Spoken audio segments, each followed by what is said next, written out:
राष्ट्रवादी काँग्रेस पक्षाच्या वतीने परतूर, मंठा, नेर, शेवली या भागात जो अत्यल्प पाऊस व पावसाचं दीर्घ खंडामुळे कापूस असेल, सोयाबीन असेल, हळदीचं पीक मोठ्या प्रमाणावर आहे, ऊस उत्पादक शेतकरी आहेत, हे सर्वच पिके आज संकटात आलेली आहेत। आज कोरडवाहू शेतकरी जे आहेत त्या शेतकऱ्यांनी जी सोयाबीन आणि कापसाची लागवड केलेली आहे ती आज 100% आज ती पूर्णतः उद्ध्वस्त झालेली आहे। आणि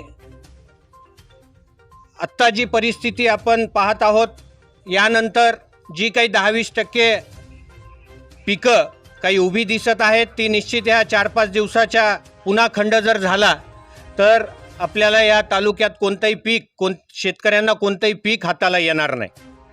या अनुषंगानं आत्ताच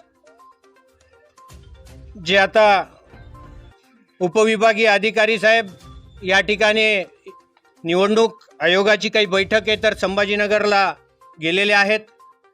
त्या जागी त्यांचे इंचार्ज आपले चंदन साहेब आहेत, त्यांना आतमध्ये आपले कृषी मंत्री राष्ट्रवादी काँग्रेस पक्षाचे दत्तामामा भरणे यांचंही आता त्यांना दूरध्वनीद्वारे बोलणं करून दिलं आणि त्यांना या सूचना दिलेल्या आहेत आणि त्यांनी शब्द दिलेला आहे की परतूर मंठ्यावर विशेष करून ते पूर्ण लक्ष लावून राहतील आणि निश्चितपणे या परतूर मंठ्याला ते न्याय द्यायचा पूर्ण प्रयत्न करतील। यामध्ये आपण प्रामुख्याने ज्या आपल्या मागण्या आपण मागितलेल्या आहेत त्यामध्ये परतूर विधानसभा मतदारसंघातील कापूस, सोयाबीन व इतर खरीप पिकांचे तात्काळ शेतनिहाय पंचनामे करण्यात यावे। मागील 1 महिन्यापेक्षा अधिक काळ पडलेल्या पावसाच्या खंडामुळे झालेल्या नुकसानीची प्रत्यक्ष पाहणी करून वस्तुनिष्ठ अहवाल तयार करण्यात यावा। पीक विमा भरलेल्या शेतकऱ्यांना नियमानुसार पीक विमा नुकसान भरपाई तात्काळ देण्यात यावी। शासनाच्या लागू निकषांनुसार पात्र नुकसानग्रस्त शेतकऱ्यांना नैसर्गिक आपत्ती पीक नुकसान भरपाई तातडीने मंजूर करण्यात यावी। महसूल व कृषी विभागाची संयुक्त पथके नियुक्त करून परतूर विधानसभा मतदारसंघातील गावागावात व प्रत्यक्ष शेतांमध्ये पाहणी करण्यात यावी। पिकांच्या नुकसानीचा अहवाल तातडीनं वरिष्ठ कार्यालयाकडे पाठवून विशेष आर्थिक मदतीचा प्रस्ताव शासनाकडे सादर करावा। नुकसानग्रस्त शेतकऱ्यांवर असलेली शेती कर्जाचा विचार करून शासनाच्या उपलब्ध कर्ज सवलत, पुनर्गठन व इतर मदत योजनांचा लाभ मिळवून देण्यासाठी आवश्यक ती कारवाई करावी।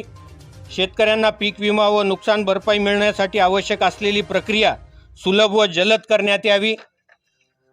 पावसाच्या खंडामुळे भविष्यात होणारे आणखी नुकसान टाळण्यासाठी उपलब्ध जलस्रोत, सिंचन व्यवस्था व पाणी पुरवठ्याचा आढावा घेऊन आवश्यक उपाययोजना करण्यात याव्या। पंचनामे व नुकसान भरपाईच्या प्रक्रियेत कोणत्याही पात्र शेतकऱ्यांवर अन्याय होऊ नये यासाठी पारदर्शक पद्धतीने कार्यवाही करण्यात यावी। पूर्वी अस्तित्वात असलेला पीक विमा नुकसान संदर्भातला 4 नंबरचा ट्रिगर पुन्हा लागू करण्यात यावा। मतदारसंघात मंजूर झालेले घरकुल यांची ग्रामसभा आयोजित करून लाभार्थ्यांना लाभ देण्यात यावा।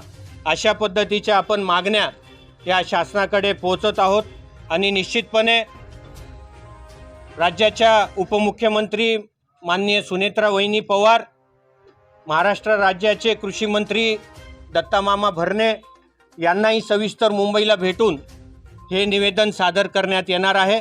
आज प्राथमिक स्वरूपात आपण शासनाकडे ह्या सर्व मागण्या मांडत आहोत।